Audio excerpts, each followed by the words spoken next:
Bismillahirrahmanirrahim. Assalamualaikum warahmatullahi wabarakatuh. Apa kabar teman-teman dan sahabat semuanya dimanapun berada? Semoga sehat dan selalu dalam lindungan Allah. Amin ya robbal alamin. Nah teman-teman semuanya, juga sahabat, izinkan saya di kesempatan ini untuk sharing dan berbagi sebuah materi yang saya pelajari dalam kelas Inner Game Life Coach Academy yang dibimbing langsung oleh Gurunda Coach Sony Abikin. Alhamdulillah kita sudah melewati 11 kali pertemuan dan 11 materi sudah kita bahas, dan izinkan di kesempatan ini saya berbagi tentang sebuah materi yang sangat penting, yang sangat fundamental. Menurut saya ini sangat penting sekali karena ini adalah salah satu ilmu yang membuat kita akan lebih tenang gitu ya, lebih damai dan lebih mudah mengelola ruang batin kita gitu ya. Kalau ini kita tidak paham, maka kita akan akan susah mengelola ruang batin kita gitu. Kita akan sering kalah gitu.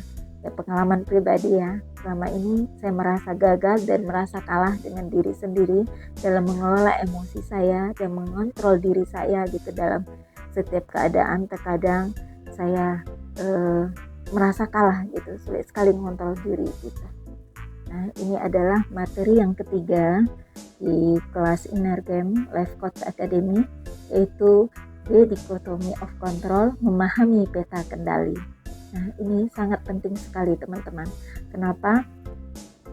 Karena banyak kita yang stres berlebihan, kecemasan yang berlebihan gitu, karena peta kendalinya kabur gitu. Termasuk saya gitu ya. Baik teman-teman. Nah, mengapa ini penting juga? Karena agar kita bisa lebih fokus pada hal-hal yang benar-benar dalam kendali kita, dan kita lebih menerima hal-hal yang di luar kendali kita. Itu teman-teman dan sahabat semuanya. Jadi apa itu dikotomi kendali? Dikotomi kendali adalah tentang sebuah kesadaran, sebuah kefahaman bahwa dalam hidup kita ada hal-hal yang dalam kendali kita dan ada hal-hal yang di luar kendali kita. Nah, untuk sesuatu yang di luar kendali kita itu tidak ada hisabnya teman-teman gitu. Dan sebaliknya untuk yang dalam kendali kita itu akan dihisab. Nah, apa sih yang di luar kendali kita gitu? Contohnya seperti cuaca, masa depan, kemacetan, masa lalu gitu. Ya, kesehatan dan usia itu di luar kendali kita gitu. Nah, itu tidak akan ada hisabnya.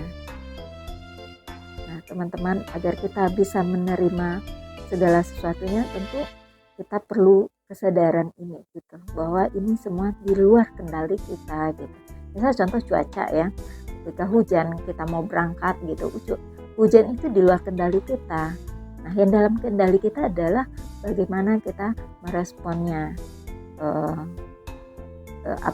Apakah kita mengeluh atau mengusahakan sesuatu ya. Jadi kalau hujan, agar kita bisa berangkat, tentu kita mempersiapkan misalnya payung, jas hujan gitu. Nah, gitu teman-teman ya. Dan juga masa lalu yang sudah kita lewati, nah itu di luar kendali kita gitu. Dan saya pernah terjebak gitu ya dalam masa lalu yang membuat hidup saya yang gimana ya, mungkin next time bisa diceritakan. Yang jelas saya ada trauma di sekitar 12 tahun yang lalu, 12 tahun lebih yang lalu. Saya sampai sekarang masih belum pulih dari trauma tersebut gitu. Tapi insya Allah saya yakin suatu saat dengan izin Allah saya akan pulih gitu. Pelan-pelan saya akan terus belajar, terus memperbaiki diri, terus berbenah. Nah, teman-teman semuanya, yang perlu kita yakini dan pahami sebagai seorang yang beriman gitu. Kalau kita mengaku termasuk orang yang beriman, nah orang beriman itu kan salah satu karakternya itu adalah tenang gitu. Tapi ternyata dalam menjalani hidup seringkali kita berada dalam kecemasan, ketidakpuasan, kemarahan yang berlebihan gitu, yang tidak pada tempatnya gitu. Nah, untuk mengatasi semuanya, untuk mengontrol diri kita agar kita tetap tenang dalam setiap kondisi dan setiap kejadian, itu ada 5 hal yang perlu kita yakini sebagai orang yang beriman, ngakunya orang yang beriman ya. Yang pertama adalah kita yakin bahwa segala sesuatu yang terjadi yang di luar kendali kita, itu semuanya atas izin Allah, semuanya dari Allah gitu. Dan yang kedua, semuanya yang terjadi itu adalah baik gitu. Ya, dan semua yang terjadi itu adalah, dan semua yang terjadi atas diri kita, kepada diri kita, itu adalah merupakan kasih sayangnya Allah gitu. Yang ketiga, semua yang terjadi itu sudah diukur dan sudah diatur dan terukur gitu, dan kita pasti mampu gitu melewatinya, menghadapinya, dan menjalaninya. Yang keempat, semua yang terjadi, semua yang kita hadapi, semuanya akan bernilai pahala di sisi Allah dan berhadiahkan surga. Dan yang terakhir, semua kepahitan, semua kesedihan, semua kesengsaraan yang kita alami itu, kalau kita ridho dan ikhlas serta sabar menerimanya, itu akan menggugurkan dosa-dosa kita dan akan menghapuskan dosa-dosa kita. Masya Allah, indah ya.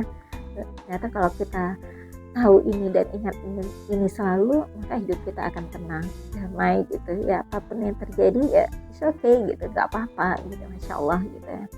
Nah, yang dalam kendali kita apa?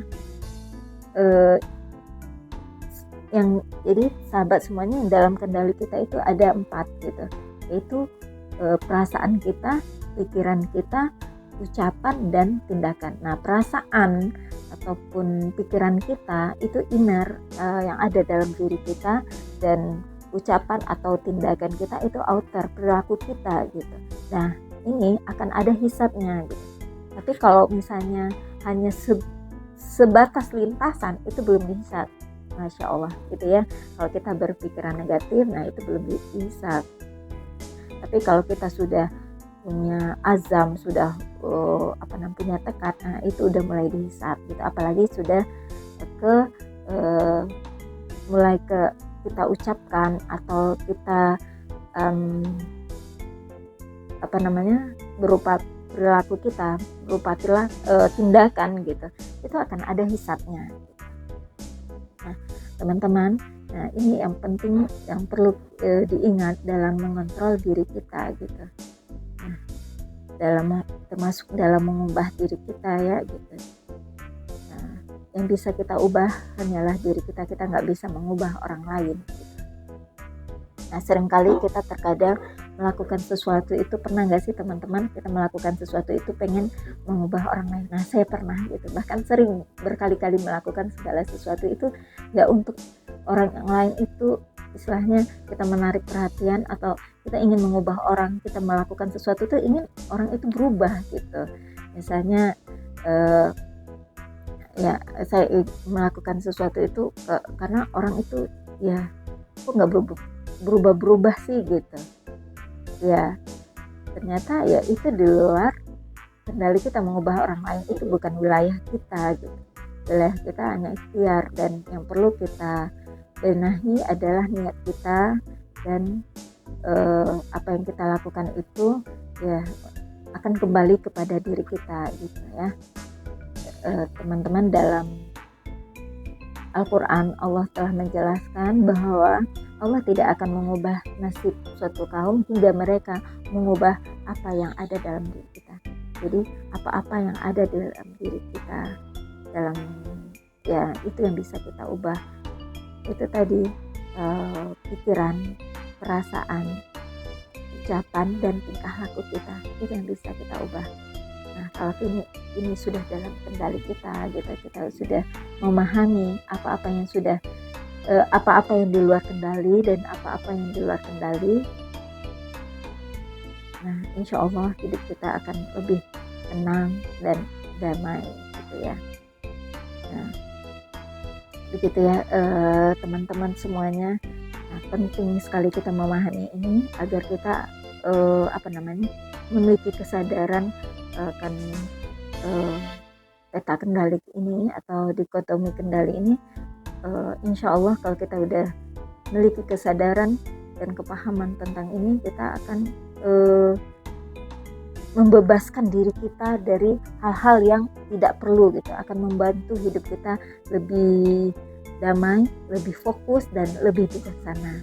Nah, kita pun akan lebih lebih menerima, kita akan bisa menerima hal-hal yang di luar kendali kita, dan kita akan bisa lebih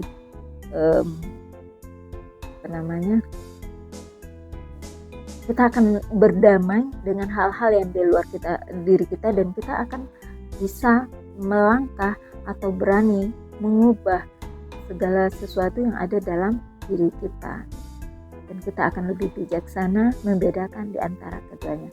Demikian sahabat yang bisa saya sampaikan di kesempatan kali ini. Masih banyak kurangnya, mohon maaf. Sekian dan terima kasih. Wassalamualaikum warahmatullahi wabarakatuh.